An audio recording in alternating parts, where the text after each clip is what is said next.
Hi y'all, welcome back to my channel.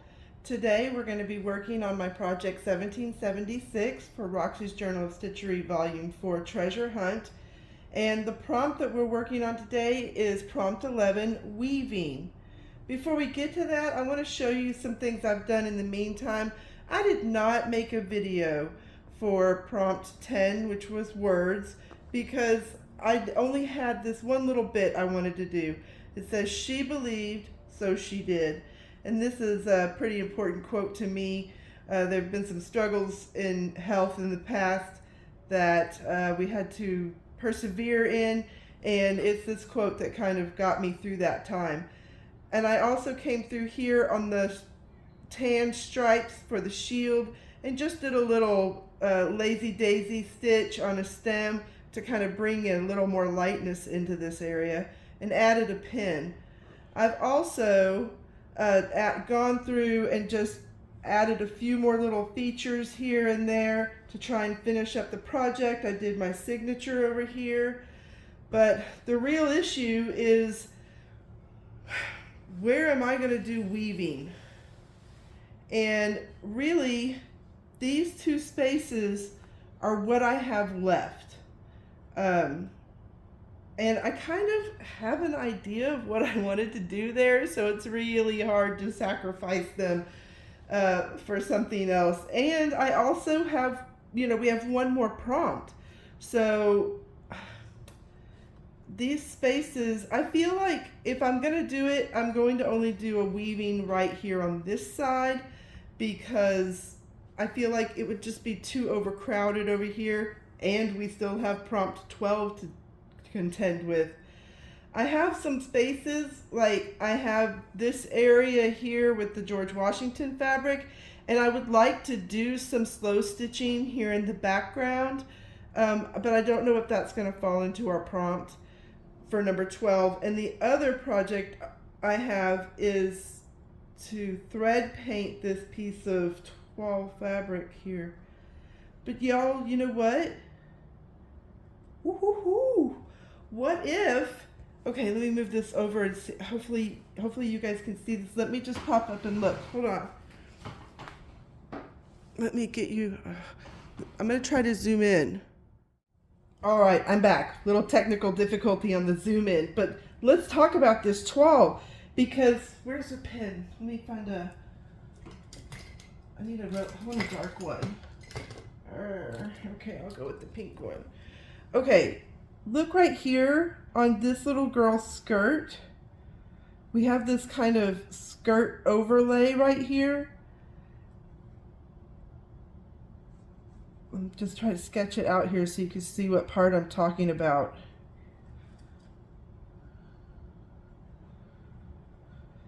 Oh my gosh, y'all, this is kind of exciting because I wanted to thread paint this. Oh, let me keep trying to work and talk at the same time. I wanted to thread paint this, and it hadn't really come into play yet with any of the prompts. But if I was to come in here onto these clothing sections, she's holding a instrument and her arm is breaking her little skirt overlay there. Okay, and then it comes down here. If I was to do weaving on these clothes, that's where I'm going. That's what I'm flipping out about. That's my idea. There's a line that comes down here that kind of, where there's a drape in the fabric. I wonder if I could do something to make that drape happen. Like, I wonder if I can weave beyond, like, instead of making my weft and warp, if I was to make my warp really tight, usually you would make it tight, but what if I was to make it a little bit looser so that I had some give, and then I could kind of scrunch it and get this swag look here. Here on the boy, I could do his breeches, his little pants. All right. He's got a little sash belt. There's kind of this little weird crotch area here, but we could work it out. So these areas are what I'm talking about weaving in. Woo! And then I can come in and finish some detailing on the rest of the painting. Like, oh my gosh, like, oh, that's it. That's what we're doing. This space is going to be left for prompt 12, and if prompt 12 doesn't work into there, I already have an idea. We've got some room to work still. There's places that I'm probably going to have to go in and finish up just some detailing in the end anyhow. So we'll figure out prompt 12. We have space. This is where I'm going with prompt 11. We're going to weave their clothing and then do some extra ribbon work and sewing on some lace and some, oh, I'm so excited. Okay, let me go find all my threads for this and then I'll be back. All right, you guys, I went and found my threads and made some choices. We're going to start on Mom here, and I've already done some work and I want to tell you what I've done and why. This may not have, this is just theory. There may be no reality behind what I'm saying, but my gut instinct was to do a stem stitch around some of the edge here because I feel like it's going to give me a nicer edge on my exposed. I did not do stem stitch here along this instrument, here along this top edge of her arm that comes across her skirt, because that's going to be outlined when I do some thread painting to add in the detail here. And so the outlining for that is going to clean up that edge. I hope that makes sense. So what I've done here is just outline the top of the skirt. I outline the underside of this arm because it's not going to get outlining, and I've outlined the outside edge of this skirt. I have not outlined the top edge of this section of skirt nor the bottom edge because I really want this edge of this draped skirt to be a little higher. And so when I go to work on this bottom section, I will go ahead and trim this out with stem stitch after I've filled this in with weaving so that my next weaving has that kind of folded edge look. That's my theory at least, and I'm sticking to it for the moment. We'll see. It may be a total waste of time, but frankly I like doing stem stitch, so it wasn't a big deal to me. Let me show you what I'm doing here in preparation. I'm laying down my, why can I never remember this word? This is the weft, and this is the arg, the up and down lines. So I'm doing two different colors here, just coming in at my line that I've drawn for the outline of this section. And I want this section here to match the striping up here. This will have its own pattern because it's a different lay of the fabric. Does that make sense? So I'm just doing 3 close lines here together, and I'm just going ahead and working my thread across this instrument. It's probably not the greatest form, but I wanted these lines to match up a little bit, and so I'm just doing it this way because I'm lazy, I guess. So I'm going to do 3 lines here close together, and once I get that section done, I'll then pick up the cream thread you see here and do the next 3 lines. When that is done, I'll come back, and my plan, my colors that I've chosen, come on.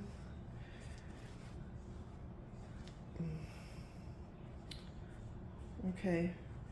The colors that I have chosen is this darker brown that I pulled out of a section of this variegated thread because it kind of picks up the dark browns here on my wheat. And so I've picked the darker brown, I've picked this cream cotton, and then when I cross weave it, I think I'm going to do it in this yellow. It's going to be very neutral and it's going to be very subtle. But I really want that because, when you look at my piece, my intention when I put this here was for it to balance out the golds and brown tones over in the wheat section. So it's still kind of balanced, and I want to keep it in that same color story. So I'm going to go ahead and finish this section doing my left and up and downs, and then I will turn the camera back on when we start to sew in the cross lines or the weft weaving. I think that's right. All right, I'll be back, y'all. Okay, I'm back. I've got you really zoomed in here, so if my hands look huge, I'm sorry. But I have filled in my base set for my weaving, and if you can see here, I've already run a couple of lines of this thread. This is that real satiny DMC thread. I just think it's really kind of slippery and hard to work with, but I love the shine that it gives. So I thought it might pop out of this. We're going to call this an apron. That's what we're going to call that. So I'm really happy with my edge here. I do think that my stem stitch that I used really helped keep that edge nice and clean. So let's just go ahead and try and do, I'm going to try and do this so you can see it. I am not going right, if you look here, you'll see I did not go right up next to that stitch. I'm leaving some space, so I have a little bit of a larger weave on her apron. So I'm going to start out here on the outside edge, and I'm going to kind of eyeball it. I might come down just a little bit more, make sure I'm on the outside of that thread. Okay, so I really just eyeballed that. I hope you can see this. I hope I have it zoomed in enough. I just eyeballed a little bit of space, and up here my thread went over the brown, so now down here I'm going to make sure it goes under the brown. So I'm still keeping that every other weave pattern, I'm just leaving space in between them.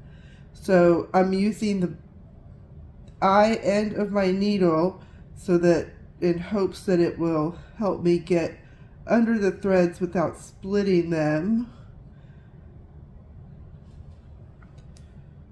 And I'll just pull it through. That's what I'm going to have to kind of get in there under my threads, because I've got them in there pretty tight. And we'll go under this little brown here at the very end. Pull that on through. Straighten up my line. Make sure it's the spacing I want. I'm going to push it up just a little bit.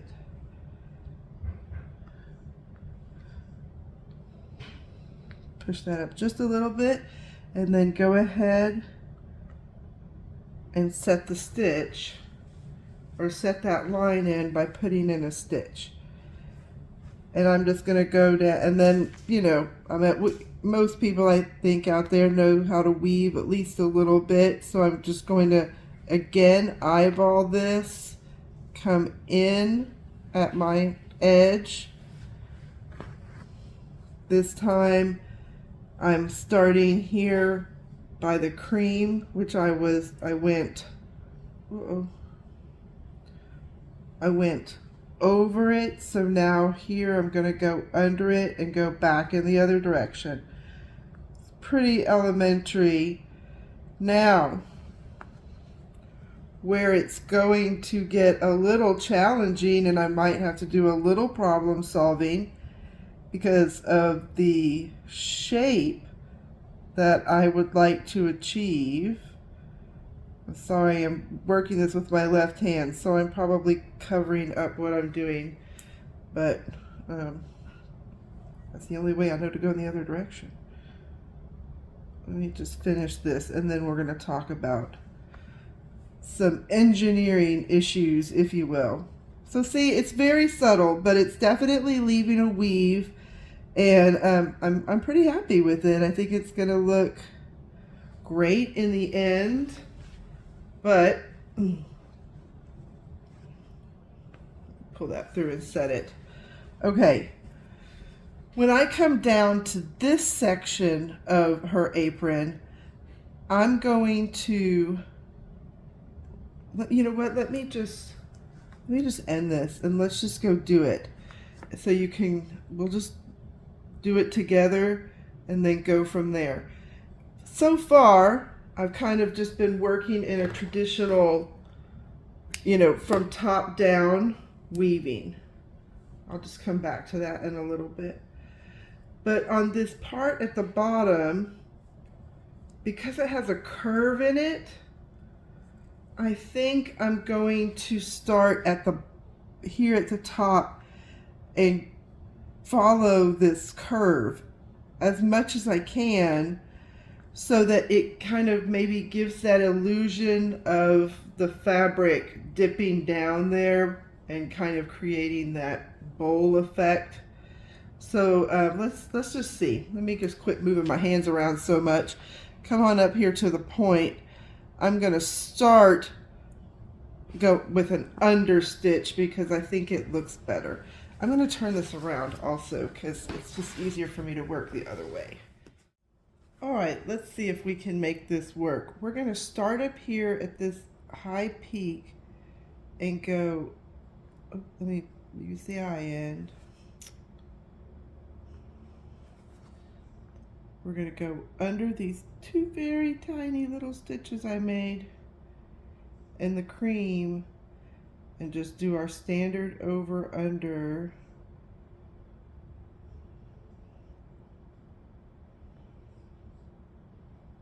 Ugh. I maybe made my stitches a little close together. I think it's going to be fine, but if I'd given myself a little bit more space, it might have been easier here. Make sure my tails don't get trapped in there. This thread, it is tricky to work with. All right, get everything straightened out. It's totally frazzled. I'm going to have to change my thread soon. That's all right.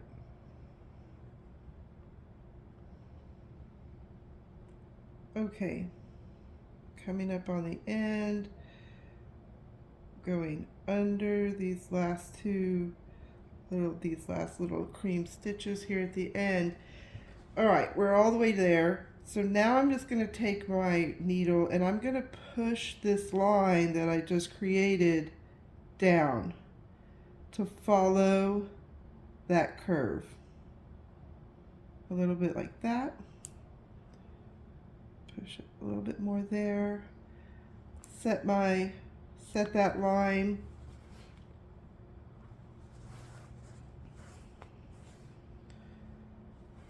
Uh-oh. I don't know if you see that, but whenever I pulled my thread tight here to get it through, it moved my threads back up. So I'm just going to push them back down, make sure that they are where I want them. And then I think I may come in here and do a set stitch. Just a very, very, very tiny one, because we are working on in a very tiny space.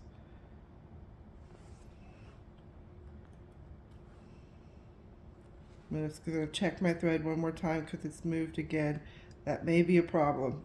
We may see a theme happening here, but let me just try to be so delicately with my stitching and just ever so gently pull a little stitch in there.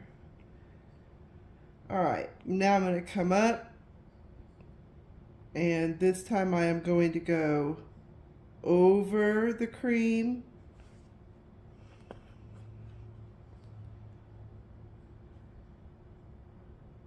Yes, over the cream and under the brown. And look, when I get to the other end, I will probably have to readjust my stitches again. And I'm thinking, because it's already moved, I can already see that it's moved. Ooh, these stitches are so tight and close together. There we go. I'm going to go ahead and pull that through. Quit squirreling around with it. I may have to go in and couch it down in the position I want it in. which, I mean, I don't know if that's, you know, I mean, technically, I guess that's not how weaving's supposed to work, but that's how my weaving's going to end up working, I suppose. I don't know, it may, once I get some more stitches in here, we'll see it, or some more lines woven in, it may kind of start to hold its position better, but I'm hoping that this will give me a curved look. And also, I'm really looking forward to seeing this termination point up here, because it's an interesting part of the pattern. Sorry, I'm struggling to get into my stitches here. There we go. And then there's one more little brown section that you can barely see up in that termination point I was talking about. But there we go. I'm going to go ahead and go down, set the stitch, and then let's look at our curve. I'm going to get another needle to push stuff around with. So see, I'm just going to push that back down into position. It's not really resisting or giving me a whole lot of trouble, so I think it's okay. And I kind of feel like if I put one more row in there, it's going to force itself to hold position. So I'm pretty happy with it. I think I'm seeing the curve. I don't know if you're seeing it on the camera very well, but I am seeing the curve. And it's making me happy. So I'm going to finish that. I'm going to put one more stitch in. I'll come over here and finish this little section. These are just straight across, very easy. This is where the fabric starts to move, and I'm trying to get a little movement in there with it. When I finish that, we'll come back and talk about this section of her apron and then move on to his pants. All right, guys. See you in a little bit. Bye. Hey y'all, I just wanted to come in here. I noticed that my footage on this earlier when I was trying to show you where I had completed some work wasn't really a great angle so you could see what was going on. So here you can see I have finished my base stitches, and I have come through with the real satiny yellow, buttery yellow DMC floss. And I'm not pushing my weaves right up next to each other. I'm kind of leaving a larger grid pattern. And I'm pretty pleased with it so far. This area over here is pretty straightforward. It's just going to be back and forth because I'm trying to like manipulate the image. So here, this fabric, like if you were wearing it, I feel like the plaid would be going straight down, and then as we come down here towards the base where it swoops, you're going to see a curve in the plaid. So I'm really trying to work on that. But anyhow, I just wanted to come in here. I'll catch up with you in a second. Thanks a lot. Hi y'all. Okay, so I'm back. As you can see, I have finished a couple of my weaving projects. Here on the little boy's pants, I went ahead and used these wools from my needle punch kit. They're super thin, and I just did the most basic weave possible because his pants were not a very large space, so I felt like that weave needed to stay pretty small. Over here on the girl skirt, I just love this weave, and I found this on a YouTube channel called Petni Hand Embroidery. And she has amazing tutorials on all kinds of great weaving projects in her embroideries. And she's calling this Romanian lace. Her descriptions kind of change back and forth, so I don't know if this is actually some kind of official pattern or if it's a pattern that she's come up with, but she has a lot of tutorials, and I just thought this was a great opportunity to try one of those interesting thread weavings that I found on her channel because the skirt gave me a big enough space for it.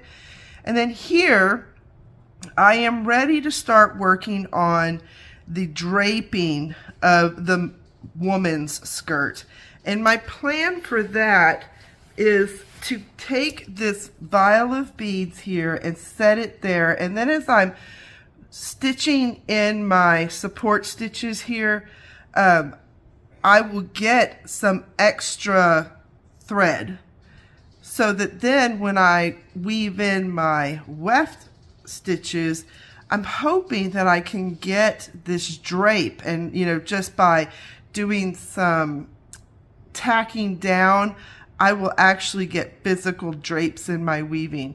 I really wish I could hear what y'all were saying, because I'm sure there's some people out there with far more experience than me that are saying, oh honey, that's not going to work at all. Or there's other people that are saying, yeah, I've done it, rock and roll, carry on. So I'm going to go and give it a try and see if I can make that work. And, worst case, I just have to cut it out. I have tried to record this a couple of different times so that y'all could see me doing the work, and it's just not going to happen. It's too awkward. I've literally knocked my camera over. So this is flipping, flopping, and I got string everywhere. And so I am not going to be able to record that. But as soon as I get this done and I am ready to stitch in my wefts and try to create that draping, I will turn the camera back on so maybe you can experience that with me. And then I think we'll be splitting this video up into 2 videos, because I have a lot of other embroidery and embellishments that I want to do to the rest of the piece. So, okay, I'm going to go get this ready and then I'll come back. Thanks a lot. Bye. All right, folks, here we go. I am ready. I finally looked up the right terminology. The strings that go up and down are called the warp. And so as you can see here, hopefully, my strings are kind of loose. And what I've done, I'll try to put a picture in here, but if I can't figure it out, I'll put it at the end. I actually stuffed a little bit of padding in behind that just to give it some support. And so now I'm going to come through and we're going to start our weaving from this top corner, and my hope is that as I come down here, let me just kind of show you with my needle what I'm going to do. I'm going to weave in this shape, in kind of a very large U shape, and then my hope is that underneath that weaving I can tack down and I will get some dimension like this in my project. So I just wanted to show you that here, so that if I cannot get this weaving done while we're on camera, if it just ends up being too restrictive space-wise, already, okay, there we go. Then I might turn the camera off and finish it off camera. But I just wanted to kind of try, and I already have a knot in my thread. I'm going to try and do this on camera with you. So, using the eye end of my needle, just going to start my over and under weaving for the first run of the weft stitch. Left and right, and the up and down is the warp. So this I think will help me tremendously. This is an over, go under the darker brown.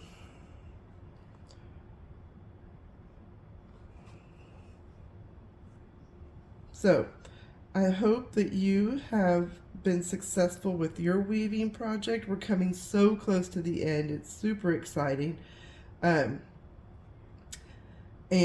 if you really, seriously, if you have not started your weaving project, go check out the site Petni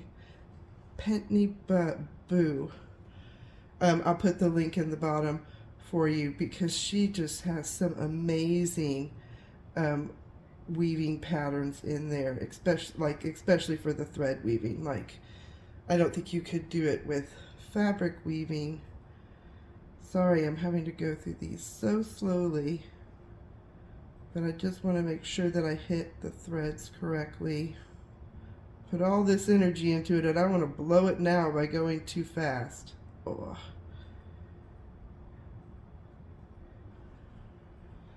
Alright, I'm going to get this first line in, and then we're going to shape it, and then we're going to tack it down and see if we can get the kind of dimension that I'm hoping that we'll get. It's been exciting. And then I'm so stoked because the very next video, y'all, I'm going to go ahead and finish all the embellishing and the thread painting on this piece. I think it's exciting because alright, there's my first row. See how I've shaped it in to kind of follow that line, and I'm going to come up here and anchor this stitch down. Oh, that is something else I did when I was sewing my warps, and when I came to the end of the set, because I was doing them in stitches of 3, when I came to the end of the set, I put a little anchor stitch down as if I was doing like turkey work, and I'm going to do the same thing here because I don't want to end up pulling that thread.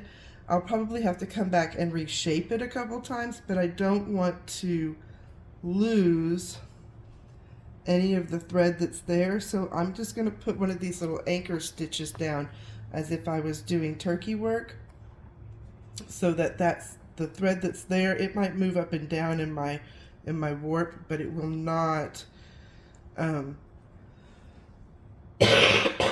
excuse me, will not lose any thread going this way. So let me turn my project again. It just seems to be easier to come from this direction. So now we're going to go over and under, and once I finish this sequence of stitches, I'm going to come back and look at the anchoring down, because this will get some of this extra, well, I don't know, that might not work. I may have to do all of the weaving first, because this stuff is these loose warps that I put in, trying to get a more fabric-like feel to this piece down here, this piece of skirt. It just may need this stabilization before I can really do anything else with it. We'll see. Did I miss a thread? I did. Let's get under that one too. There we go. All right. I don't know how close I want to put these. I hope I'm staying on camera. I keep wanting to pull it to myself. I don't know how close I'm going to do these, but I'm hoping to maybe get 3 up in this top corner. 3 weft stitches coming from this top corner, just to give that feel of fabric, a lot of fabric bunched up in that corner. All right, y'all, I'm back and the weaving is done, and I'm so stoked. It totally worked. I don't know if this is going to show on camera, but I have waves in my stitching here. I don't know, can I show this?